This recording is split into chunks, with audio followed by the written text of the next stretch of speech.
गलत पासवर्ड। एक समय की बात है, एक राजा ने विद्वान ज्योतिषियों की सभा बुलाकर प्रश्न किया कि मेरी जन्म पत्रिका के अनुसार मेरा राजा बनने का योग था तो मैं राजा बना, किंतु उसी घड़ी मुहूर्त में अनेक जातकों ने जन्म लिया होगा जो राजा नहीं बन सके। ऐसा क्यों और इसका क्या कारण है? राजा के इस प्रश्न से सब निरुत्तर हो गए। अचानक एक वृद्ध खड़े हुए और बोले, महाराज, आपको यहाँ से कुछ दूर घने जंगल में एक महात्मा मिलेंगे। उनसे आपको आपके प्रश्न का उत्तर मिल सकता है।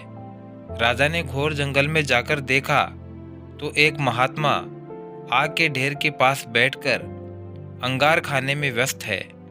राजा ने महात्मा से जैसे ही प्रश्न पूछा तो महात्मा ने क्रोधित होकर कहा, तेरे प्रश्न का उत्तर आगे पहाड़ियों के बीच एक और महात्मा हैं, वे ही दे सकते हैं।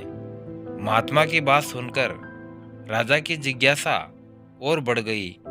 पहाड़ी मार्ग को पार कर बड़ी कठिनाइयों के बाद राजा दूसरा महात्मा के पास पहुंचा।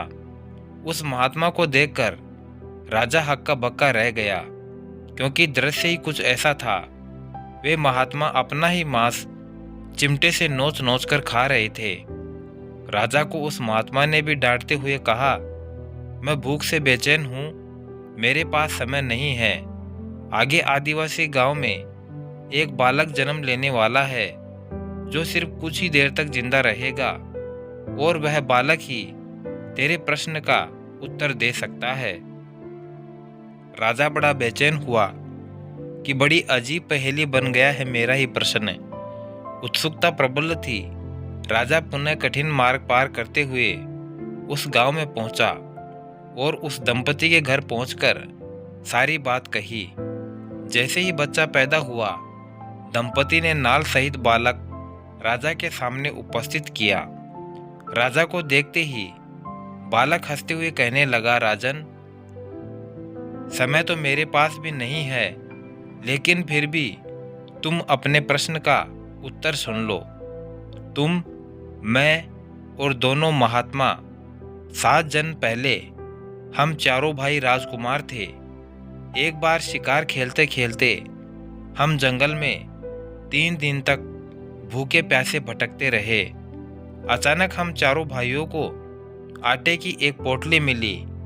हमने उसकी 4 बाटियां सेकी और अपनी अपनी बाटी लेकर खाने बैठे ही थे कि भूख प्यास से तड़पते हुए एक महात्मा वहां आ गए।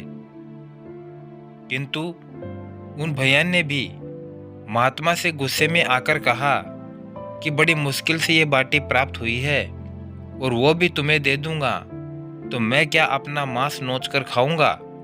भूख से लाचार वे महात्मा मेरे पास भी आए, मुझसे भी बाटी मांगी, किंतु मैंने भी भूख में धैर्य खोकर कह दिया कि चलो आगे बढ़ो, मैं क्या भूखा मरूं? अंतिम आशा लिए वो महात्मा आपके पास भी आए, दया की याचना की और दया करते हुए खुशी से आपने अपनी बाटी में से आधी बाटी आदर सहित उस महात्मा को दे दी। बाटी पाकर महात्मा बड़े खुश हुए और बोले, तुम्हारा भविष्य तुम्हारे कर्म और व्यवहार से फलेगा। बालक ने कहा, इस प्रकार उस घटना के आधार पर हम अपना अपना कर्म फल भोग रहे हैं। और वो बालक इतना कहकर मर गया। दोस्तों, धरती पर एक समय में अनेकों फल फूल खिलते हैं, किंतु सबके रूप, गुण, आकार, प्रकार और स्वाद अलग अलग होते हैं। और राजा ने भी माना कि शास्त्र 3 प्रकार के हैं, ज्योतिष शास्त्र, कर्तव्य शास्त्र और व्यवहार शास्त्र। जातक सब अपना किया दिया लिया ही पाते हैं। यही है जीवन। दोस्तों, जब गलत पासवर्ड से एक छोटा सा मोबाइल नहीं खुलता, तो सोचिए गलत कर्मों से जन्नत के दरवाजे कैसे खुलेंगे। तो दोस्तों, कैसी लगी ये कहानी?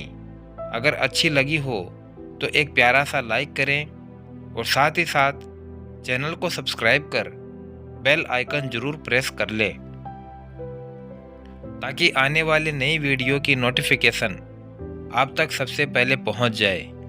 वीडियो को अंत तक देखने के लिए आपका दिल से बहुत बहुत धन्यवाद। जय श्री श्याम।